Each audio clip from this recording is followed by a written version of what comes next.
Alô, amigos que acompanham semanalmente o programa Sustentabilidade, trazendo informação cultural, social, socioambiental, de fatos do Brasil e do mundo, para colocar você em linha com as pautas que rolam por aí.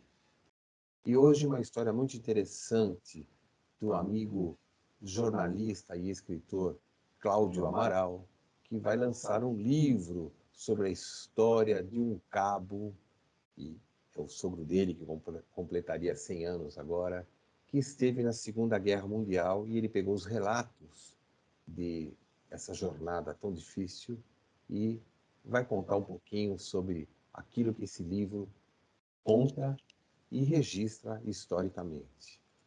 Cláudio, muito obrigado por nos receber. Obrigado, sou eu. Fala um pouquinho da sua história como jornalista também, que é importante, né? Então, eu comecei no dia 1º de maio de 1968, em Adamantina, que é onde eu nasci. Eu fui fazer uma cobertura do Dia do Trabalho, uma manifestação da colônia japonesa em Adamantina, uma colônia muito forte lá. E aí eu fiz a minha primeira reportagem para o Jornal do Comércio de Marília. Olha. E a partir daí eu não parei mais, nunca mais. Eu escrevo todo dia, para não perder a prática, não perder os registros importantes da minha trajetória. Depois isso foi em 68, no fim de 68, começo de 69, no dia 6 de janeiro de 69, eu fui trabalhar na redação do Jornal do Comércio, em Marília, por obra e graça do mestre Irigino Camargo, saudoso. E lá eu fiquei por 2 anos. E de lá eu ingressei no Estadão. E no meio de 69, o Irigino me apresentou ao Estadão, ao Stipe Júnior, que era de Taubaté, e ele foi lá para fazer uma reportagem e para encontrar um novo correspondente para o Estadão. E quando ele falou para o Irigino quem era o escolhido dele, o Irigino foi taxativo, disse: não, não, não. O correspondente que você precisa, que o Estadão precisa, está aqui. E me chamou, e me apresentou para o Stipe, e a partir daí eu comecei a trabalhar para o Estadão também, simultaneamente, na redação do Jornal do Comércio e para o Estadão. E no começo, no fim de 70, o Estadão me chamou para cobrir os Jogos Abertos do Interior em Bauru. E aí eu tive que sair do Jornal do Comércio, né? Eu cheguei para o Irigino e falei para ele assim: mestre, eu tenho um convite para ir para o Estadão, ser exclusivo do Estadão. Ele olhou bem para mim e falou assim: se você não for, você vai apanhar agora. Muito bom, muito bom. Caímos os dois na gargalhada, né? Eu aliviado, e aí eu fui fazer a cobertura dos Jogos Abertos em Bauru e voltei para Marília, fiquei alguns dias e o Estadão me transferiu para a sucursal de Campinas. Fiquei 6 meses só em Campinas. No meio desses 6 meses, o Estadão me chamou para cobrir 1 mês, que acabou sendo 2 meses de férias, na Rua Major Quedinho, 28, quinto andar, né? E, em função do trabalho que eu fiz, o Estadão me chamou para a sede aqui em São Paulo. Que era um ponto turístico de São Paulo, o prédio do Estadão, né? Era maravilhoso, maravilhoso. Me diz uma coisa, então. Você escreveu a história do cidadão José Padilha Bravos, o Cabo Padilha, né? Isso. E o Cabo Padilha foi uma figura muito... interessante a forma que ele aparece em Monte Castelo e na guerra, né? Fala um pouquinho desse início dele dando treinamento e tudo mais. Então, ele nasceu em Havaí, né? Que na época não era um município, era um distrito de Bauru, às margens do Rio Batalha. Ele nasceu em 7 de abril de 1922 e ficou em Havaí poucos anos. A família se mudou para Cafelândia. De lá, quando ele estava na idade de alistamento militar, ele foi para Lins, foi se alistar em Lins, né? E de lá ele perdeu o controle sobre ele mesmo. Quer dizer, de 22, então em 40 ele foi se alistar, que o Brasil não estava em guerra ainda com o eixo, né? Mas a guerra já estava rolando na Europa, né? Naquela época, o Getúlio Vargas ele estava indeciso. Sim. A tendência dele era pender pelo lado dos alemães. Sim, né? sim. Mas aí o Oswaldo Aranha, famoso ministro das Relações Exteriores do Brasil, o convenceu a se juntar aos aliados. Né? Dizem, inclusive, né, que ele chegou a pedir financiamento para o Hitler para criar a Companhia Siderúrgica Nacional, né? Exatamente. Né? E estava negociando com o Hitler, mas acabou vindo o dinheiro dos Estados Unidos, o que fez o Brasil ficar do lado norte-americano, né? Exatamente. E aí o cidadão que a gente fala, ele foi se alistar, se alistou, né? E aí ele foi mandado para Pindamonhangaba, para São Paulo. Aqui em São Paulo ele fez um curso de cabo, né? Foi promovido a cabo, e daí ele foi se especializando e terminou radiotelegrafista. Né? E ele saiu do Brasil para a guerra como radiotelegrafista. Né? Mas as condições que ele saiu são interessantes, né? Fala um pouquinho sobre isso. Porque ele e os 400 que estavam com ele lá no pelotão de Lins, não tinham a menor ideia do que eles iam fazer. Né?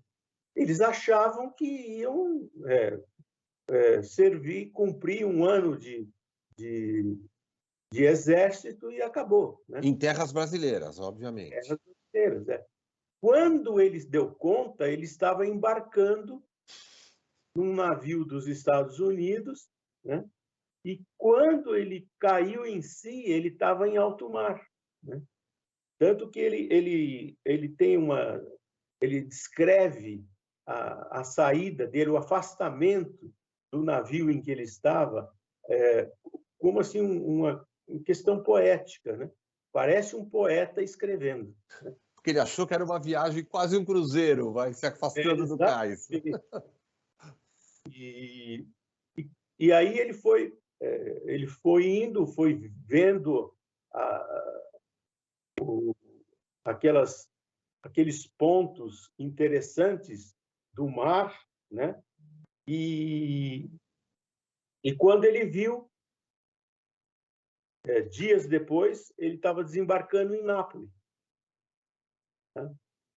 E aí foi acampa aqui, acampa ali, ora dormindo em barraca, ora dormindo ao relento, né? E acabou se colocando na tropa que acabou, ao longo de quase um ano, acabou guerreando naquilo que resultou na tomada de Monte Castelo, que foi a última batalha da Segunda Guerra Mundial. Né? Para a audiência que talvez não tenha assim contato com o que foi praticamente 100 anos atrás, onde tínhamos simplesmente telégrafo e nada mais na comunicação, né? O fato de um soldado estar num navio não significava que ele iria para a guerra. Então ele estava assim, como que cumprindo uma determinada ação patriótica, vamos chamar assim. Descer na Itália e sequer tinha na cabeça dele que ele poderia enfrentar tiros, enfrentar inimigos, quer dizer, a desconexão com a realidade, comparado com o mundo atual, né, Cláudio, é muito interessante, porque as pessoas, hoje em dia, elas sabem no mesmo segundo que aconteceu do outro lado do mundo. Né? Está indo para a guerra e não tem nem noção que está indo para a guerra, né? Ele sequer pôde avisar o pai dele, a mãe já era falecida, mas ele sequer pôde avisar o pai dele que ele estava indo para a guerra. Pois. Olha o drama pessoal. E ele era uma pessoa muito ligada ao pai, né? E ele não pôde nem avisar o pai, nem a família, que ele estava indo para a guerra. Outra coisa, ele jamais tinha dado um tiro. Sim. Ele não sabia como manejar uma arma, seja um revólver, seja um fuzil, seja uma metralhadora, né? Na época, foi tudo improvisado. Aliás, a criação da Força Expedicionária Brasileira foi uma coisa de última hora. E para formar a Força Expedicionária, foi juntada gente do Brasil inteiro e sem a menor formação. Tinha gente analfabeta, para você ter ideia. Agora, você imagina um sujeito... hoje já é um drama, você imagina na época, uma pessoa analfabeta. Tanto que ele se destacou muito, né, porque ele sabia e gostava de escrever. E as condições... Bom, os relatos dele na guerra, quer dizer, ele tinha um caderninho que ele ia anotando, para você poder produzir o livro contando a história dele, ele tinha um caderninho que foi escrevendo esses relatos? Você vai pegar aí um caderninho para mostrar?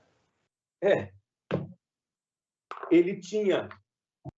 Dá para ver bem, hein? Sim, abre um pouquinho para eu ver o... Olha o papel amarelado, que bacana. Olha que legal. Dá para ver a letra dele? Sim. Ele tinha uma letra maravilhosa. Então, Sim. ele tinha esse tipo de caderno aqui, ele tinha esses pequenos, chamado notebook. Notebook, olha. Isso era dado por americano? Está escrito notebook assim? Pode ser que seja da... Notebook. Olha só. Sim. E ele tinha outros também. Ó. E a forma com que ele escreve esse dia a dia dele na guerra é um relato dolorido, é um relato meio poético. Como é que é essa loucura de você escrever um diário de guerra? É uma mistura de tudo isso, né? Mas tem uma coisa importante, é um relato revoltado, porque ele falava mal da comida, porque ele não estava acostumado a comer enlatados, e o exército dos Estados Unidos mandava tudo enlatado, era uma comida que, segundo ele, nojenta, né? Sim. Eles não tinham onde dormir, eles passavam 70, 90 dias sem dormir, numa cama. Puxa vida. Eles passavam 30 dias sem tomar um banho, sem trocar de roupa. Imagina. Né? Coisa. E nas raras vezes em que eles tiveram folga, eles iam para a cidade mais próxima, o vilarejo mais próximo, e se deliciavam em restaurante, em cantinas. Tá? A maioria dos relatos dele, assim, bebemos vinho, um bom vinho. Bom, vai saber bom quanto, né? Sim. É interessante você falar isso, porque o mundo vive, por conta do Covid, um drama, né? Assim, eu entendo, perdemos lamentavelmente amigos e parentes, eu respeito tudo isso, né?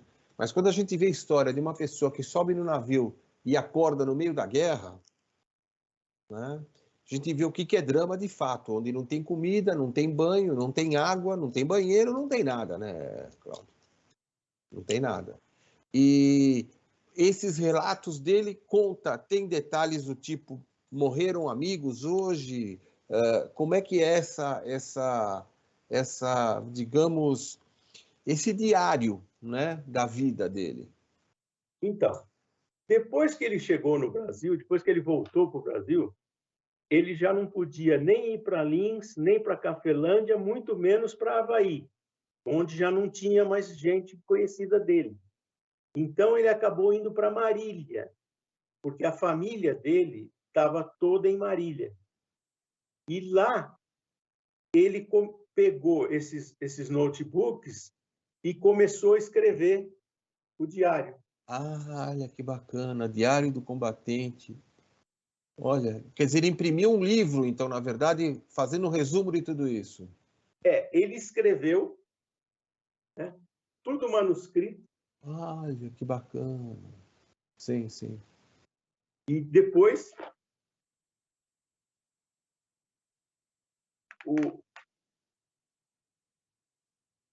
olha as insígnias dele, né? Puxa vida. E depois isso foi tudo encadernado, né? E quando ele morreu, tudo isso foi herdado pela filha mais velha. E a sua esposa? Ele tinha 6 filhos, né? E só ela se interessava por esse material que ele deixou. Porque ela também é jornalista, né? Hoje já ela se diz patchworkeira. Ela é uma pessoa que me ajuda muito, né? Ele faleceu com que idade, Cláudio? 77. Então você teve um convívio longo com ele, né? Nem sempre amistoso. Sim, imagino com os dramas de quem chega da guerra. E os relatos dele, pessoal, para você, tinha um formato diferente daquilo que você enxerga agora, revendo o texto ali? Como é que é essa comparação? No fim da vida dele, nós nos tornamos grandes amigos. Olha que bacana. Até me emociono falar isso. E nosso último contato foi num dia que ele, 99 ainda, ele veio com a esposa passar o aniversário dela aqui em São Paulo, que ela é de 22 de maio, dia de Santa Rita. E aí nós comemoramos o aniversário dela aqui e fomos acompanhá-lo até a Barra Funda, o terminal da Barra Funda. E lá, pela primeira vez, ele me deu um abraço e um beijo na face. Aí eu nunca mais vi ele vivo. Mas você tem aí estampado no teu rosto o beijo dele, né? Isso fica eterno, né? Tem. Muito lindo. E, na época que ele morreu, eu já estava interessado pela história dele. Sobre a guerra, ele falava muito pouco. Ele não gostava de falar da guerra. Lógico, uma dor. Mas ele tinha assim vários textos escritos num formato conjunto, não individual, como ele escrevia para o jornal. E eu queria publicar isso. E ele dizia não, não, não, não e não. Eu falava, mas, seu Zeca, depois você publica. Depois eu não quero, seu Zeca. Eu não quero. Eu quero publicar com o senhor em vida. Eu quero publicar e fazer o senhor sentar atrás de uma mesa, seja a mesa mais simples que for. Autografar. O senhor autografar para os seus amigos. E ele dizia não, não, não e não. E eu, como não sou invasivo, aliás, sou muito respeitoso, eu ficava quieto. Né? Mas assim que ele morreu, eu juntei tudo.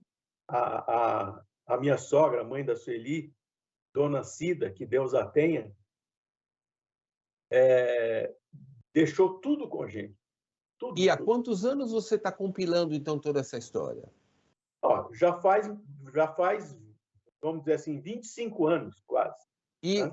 como é que será o lançamento disso, então? Vamos agora chegar na parte final do nosso programa e falar quais são os seus planos de edição, de publicação, porque já que nós não conseguiremos o autógrafo do Cabo Padilha, nós vamos conseguir o autógrafo do autor do livro, então, né?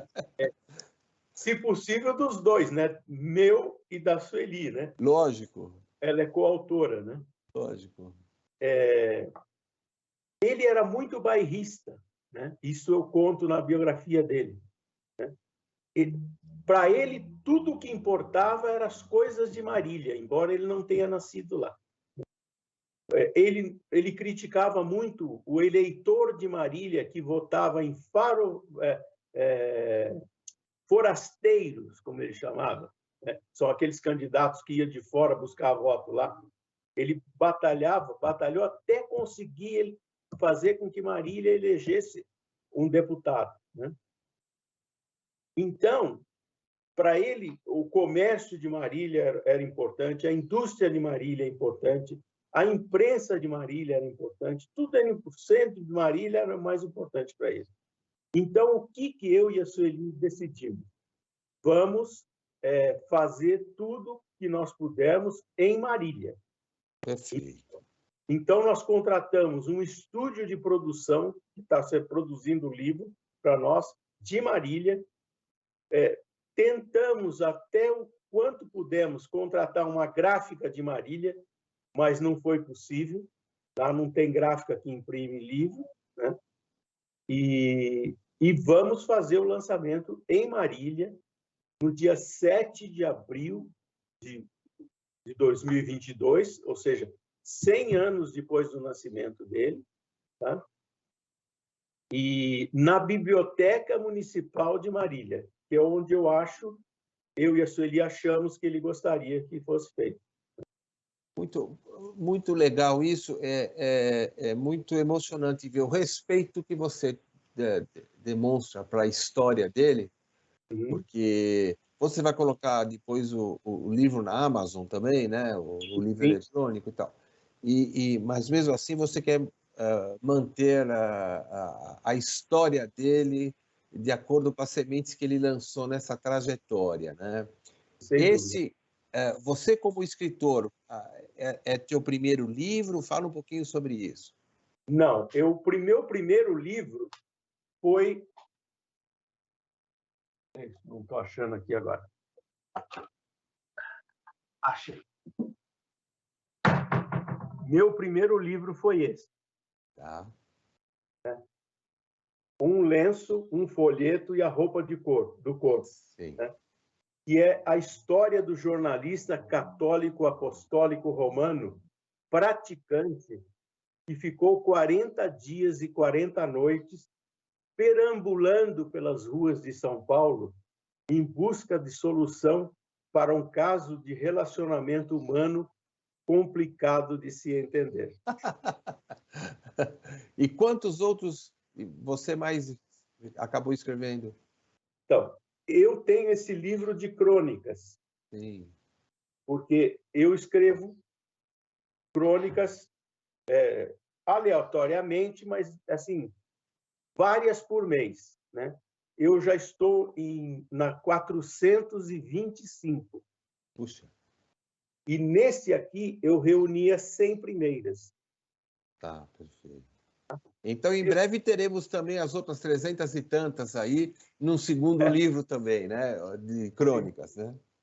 E depois disso, eu fui contratado para escrever uma biografia da história de um casal que não foi famoso, mas foi muito importante, um casal que teve uma vida exemplar. Ela era Júlia e ele, Afonso Chaves. Né? Eu fui contratado por um casal de amigos que hoje vive em Curitiba e eu escrevi, então, a biografia deles. Isso saiu ano passado. Tá? E esse do Cabo Padilha, vai ser a minha segunda biografia, que eu fiz tudo, né? Do começo ao fim. Aliás, é importante dizer, viu, Roberto, que ele ficou conhecido como José Arnaldo. Mas ele não tinha Arnaldo no nome. Não, mas quando ele voltou da guerra e se estabeleceu em Marília, ele prestou um concurso na Caixa Econômica Estadual.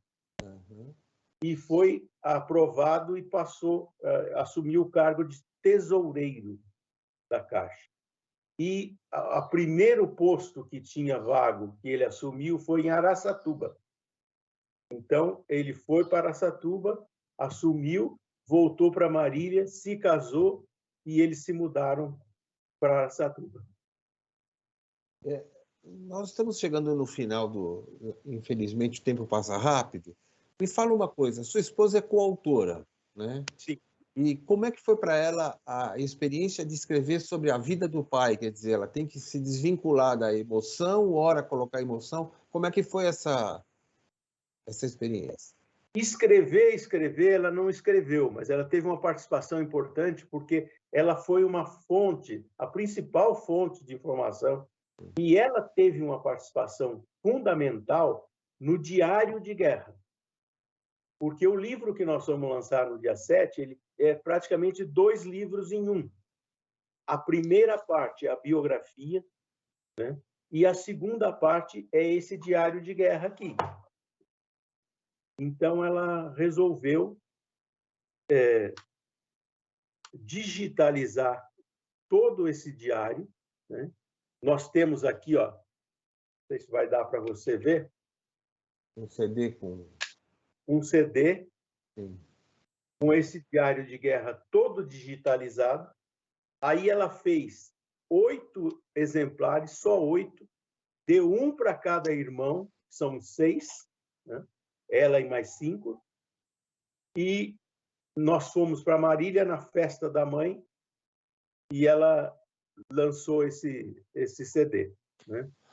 Bom, Cláudio, infelizmente nosso tempo se esgotou, né? Eu fico muito feliz em conversar com uma pessoa que respeita a história do mundo, né, como você, contando a história da vida do Cabo Padilha. E, se Deus quiser, nós estaremos lá no dia 7 de abril, lançamento da história, da biografia do Cabo Padilha, da história de guerra e da própria biografia de vida dele. Muito obrigado por antecipar tudo isso. Obrigado eu e a sua equipe. Um abraço e até a semana que vem.